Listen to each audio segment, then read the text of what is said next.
un nuevo régimen. Les comentaba que a raíz justamente de la intervención del Tribunal Constitucional, en 2007 se cambia el régimen de gradualidad. Entonces tenemos ahora la resolución de superintendencia 063-2007 que se promulgó el 31 de marzo del 2007 y que está vigente desde el 1 de abril del 2007. En general, el diseño de gradualidad no ha variado. Lo rescatable en este nuevo régimen es que ya no hay pérdida de gradualidad. Pero respecto a la gradualidad vamos a encontrar igual, ¿no?, el criterio de frecuencia dependiendo del tipo infractorio. Para aquellos tipos infractorios que no se han beneficiado, diríamos, con este régimen de gradualidad, esto es que nos permitan pagar menos como sanción o que se nos aplique una pena mucho menor como sanción, vamos a tener adicional el esquema de incentivos del Código Tributario. El esquema de incentivos nos dará las posibilidades de que se nos apliquen simplemente porcentajes muy por debajo, dependiendo del momento en que nosotros hacemos la subsanación de esa infracción, ¿no? Tal es así que tendremos, por ejemplo, una rebaja del 90% si no somos detectados por la administración y subsanamos voluntariamente, y así esta rebaja irá bajando 70 hasta 50%. La siguiente, por favor. Entonces aquí vamos a empezar ya a analizar tanto las resoluciones del Tribunal Fiscal como los diversos informes que ha emitido la Administración en materia de infracciones. Primero, tenemos que decir que respecto al Tribunal Fiscal, como es el órgano administrativo resolutor del máximo nivel, sus RTS de observancia obligatoria, sus resoluciones del Tribunal Fiscal de observancia obligatoria, van a tener que ser necesariamente observadas por la Administración y por nosotros también, ¿no? Eso para tener en cuenta que siendo ellos tribunal administrativo, emiten sus resoluciones de observancia obligatoria. Cuando estemos ante una resolución de observancia obligatoria, esta no será suficiente, pero si estamos ante resoluciones del Tribunal Fiscal simple, entonces hablamos de jurisprudencia cuando acumulamos varias RTF, es decir, resoluciones de varios casos en que se hayan pronunciado en un mismo sentido y que ese sentido nosotros lo recojamos porque nos interesa. Entonces, por ejemplo, en el tema de infracciones, aquí tenemos un RTF del año 2008 que establece que el criterio de frecuencia en la comisión de las infracciones tipificadas en los numerales 1, 2 y 3 del artículo 174 del TUO del Código Tributario está vinculado al número de oportunidades en las que el sujeto infractor incurre en la misma infracción y no al local en que se cometieron.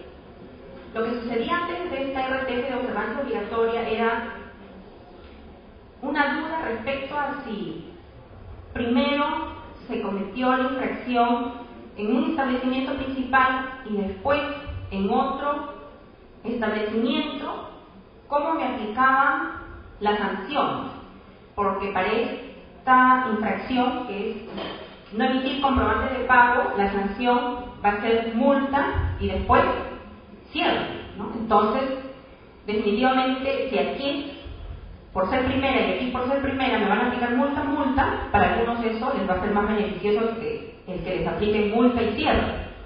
Aunque les diré que en el tema de infracciones nunca hay una posición definida, ¿no? Algunos contribuyentes dicen, yo prefiero que cierren mi local antes de pagar la multa, porque el que me cierren unos días no me va a afectar tanto como pagar la multa. Pero bueno, ya tenemos este criterio que establece que no está en función al local en que se comete, sino al número de veces en general.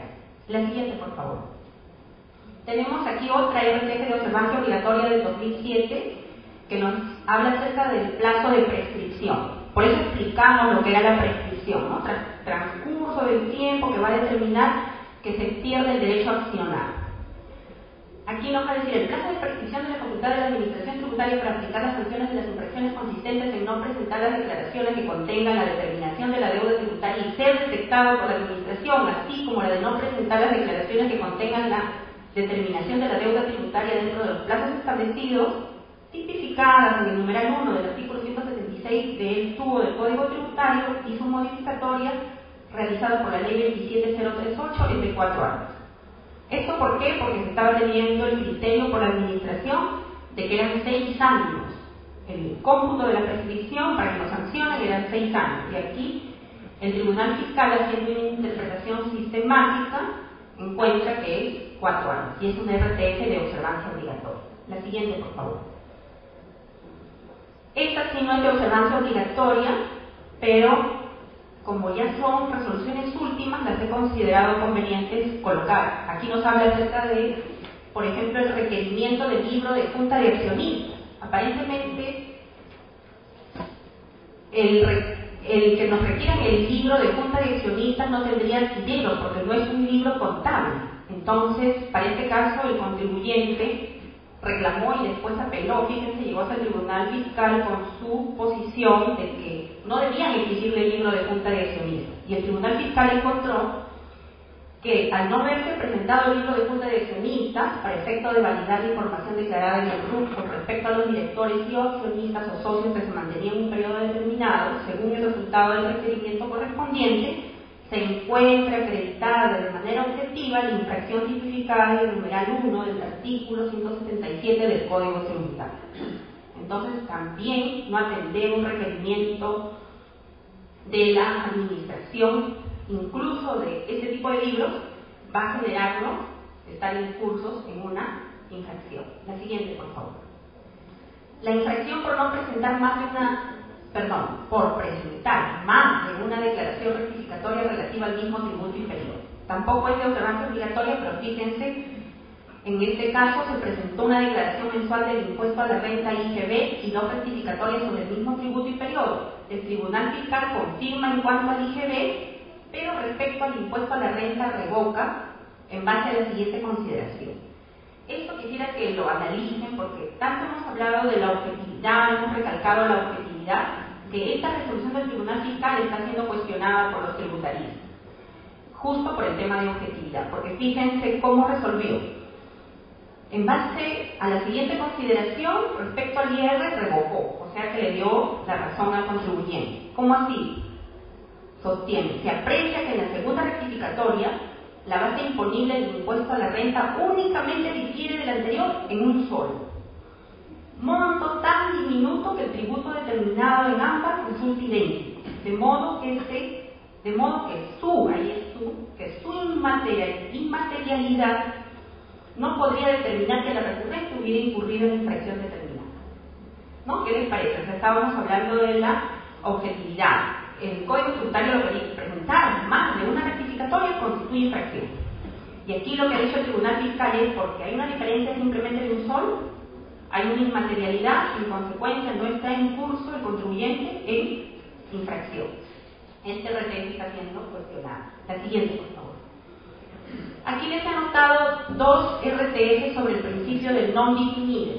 Lo que les expliqué era no sancionar 2 veces por el mismo hecho o no procesar 2 veces por el mismo hecho. Encontramos un RTF de 2007 que nos dice no se produce una doble imposición por la sanción de infracciones relacionadas con la declaración y determinación de un pago a cuenta del impuesto a la renta y del pago de regularización del mismo ejercicio, pues ambas son obligaciones tributarias independientes. Nos hablan acerca ahí de la independencia de las obligaciones tributarias. Y en el siguiente, del 2006, nos dice la sanción correspondiente a la infracción tipificada en el numeral 1 del 175 del Código Tributario debe ser impuesta por la Administración Tributaria en la fecha en que esté detectada. Y será una sola multa uno si se omitiese llevar más de un libro o si la omisión esté referida a más de un periodo. ¿No? La duda que nos podría surgir. Entonces, como son varios periodos, nos pondrán más multas, ¿no? Por el non bis in idem, solamente nos sancionarán con una multa. La siguiente, por favor. También aquí tienen otras sobre el principio non bis in idem, que están referidas pues a la sustitución de una sanción de cierre por multa, que en ese caso no hay doble sanción porque hay una sustitución, y la otra de 2005 que nos dice en qué consiste. El concepto ya lo hemos dado, ¿no? Este artículo de la Ley del Procedimiento Administrativo General nos hace la definición del non bis in idem en su fase sustantiva, en su faceta sustantiva. Entonces ahí encuentran ustedes la definición. La siguiente, por favor. Sobre el principio de proporcionalidad también, este RTS del 2007 nos dice que las sanciones administrativas no tienen un fin recaudatorio, sino que buscan desincentivar las conductas, ¿no? Ahí se ha recogido el fin del tema de imposición de sanciones. La siguiente. Ahora sí vamos a entrar a los informes de SUNAT. Recalcamos, ¿no? Estuvimos antes en resoluciones del Tribunal Fiscal. Si estas son de observancia obligatoria, todos tenemos que ceñirnos a esas RTF. Si son resoluciones comunes, necesitamos varias, porque no será jurisprudencia simplemente en una reclamación, en un sustento que hagamos en un procedimiento no contencioso, por ejemplo, ante la administración, citar una RTF, ¿no? Tendríamos que citar varias para que sea jurisprudencia. Aquí ya pasamos a lo que son informes de la administración. La administración está obligada a esclarecer los temas tributarios y también lo hace mediante informes. ¿Y cuándo lo hace mediante informes? Lo hace cuando lo solicita no una persona. Cuando lo solicita un contribuyente, no va a ser un informe. Esto solamente lo pueden solicitar, por ejemplo, la Cámara de Comercio, la Sociedad Nacional de Industrias, gremios de contribuyentes, ¿no? Entonces aquí que encontramos, por ejemplo, cuando se configura la infracción del 177 numeral 1, no exhibir los libros, registros u otros documentos que ésta solicita. La no exhibición de la documentación que acredita las cancelaciones realizadas utilizando los medios de pago a los que refiere la ley 28194 origina la infracción del 177 numeral 1 del Código Tributario, es decir, constituyen otro documento que solicite la administración tributaria. SUNAT nos ha dicho que sí. Esto es que si no exhibimos el medio de pago utilizado, estamos incursos en la infracción del 177 numeral 1, ¿no? Y ahí tienen ustedes el sustento.